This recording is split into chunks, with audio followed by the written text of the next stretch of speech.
గౌరవ సభ్యులు శ్రీ పోచారం శ్రీనివాసరెడ్డి గారు.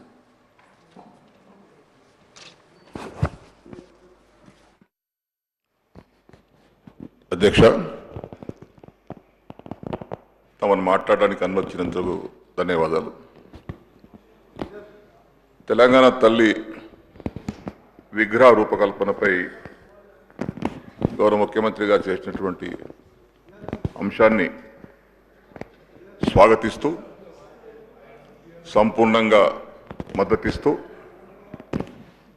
ఇది ఒక మంచి ఆలోచనతో చేపట్టినటువంటి కార్యక్రమం. ప్రభుత్వాలు మారుతుంటాయి, నాయకులు మారుతుంటారు, కానీ ఒక విగ్రహం పైన, విగ్రహ రూపకల్పన పైన అనేక అంశాలు అందులో ఇమిడి ఉన్నాయి. నీలి రంగుతున్నటువంటి నదులకు, ఈ విధంగా పచ్చతో పంటలకు, అంటే మంచి ఉద్దేశంతో గౌరవ ముఖ్యమంత్రి గారి యొక్క నాయకత్వంలో ఈ తెలంగాణ తల్లి విగ్రహాన్ని రూపకల్పన చేశారు. మేమందరం కూడా తెలంగాణ 4 కోట్ల ప్రజలు మేము ఒకలం, మేము అతిథులం కాదు.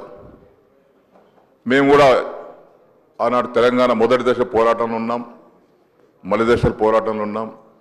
ఇప్పుడు కూడా మీ నాయకత్వంలో ఇక్కడ శాసనసభ్యుడిగా ఉన్నాం. ఈ శాసనసభ ముఖ్యమంత్రి గారి నాయకత్వంలో మనమందరం హుందాతనంతో, అన్నిటికంటే ముఖ్యం నేను కూడా స్థానంలో ఉన్నప్పుడు కూడా చాలాసార్లు రిక్వెస్ట్ చేసేవాడిని, శాసనసభ మర్యాదలు, శాసనసభ హుందాతనాన్ని కాపాడుకోవాలి. మనం మాట్లాడే భాష, మనం మాట్లాడే తీరు బాహ్య ప్రపంచానికి ఆదర్శంగా ఉండాలి.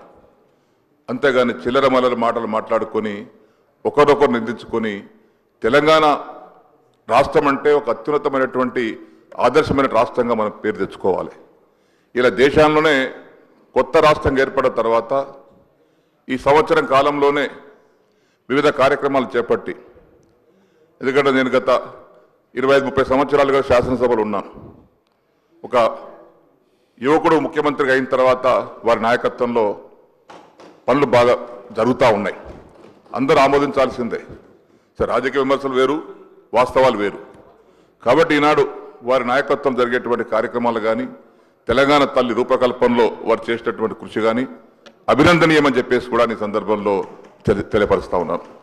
అందుకే రాజకీయాలకు తావివ్వకుండా తెలంగాణ తల్లి రూపకల్పనలో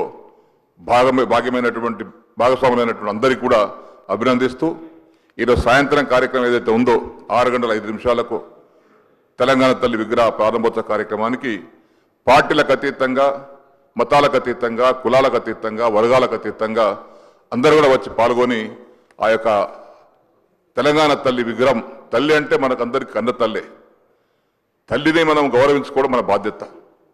ఏ కడుపు ఏ కొడుకు పుట్టినా, బిడ్డ పుట్టినా ఆ తల్లి జన్మిస్తేనే మనం పుట్టాం.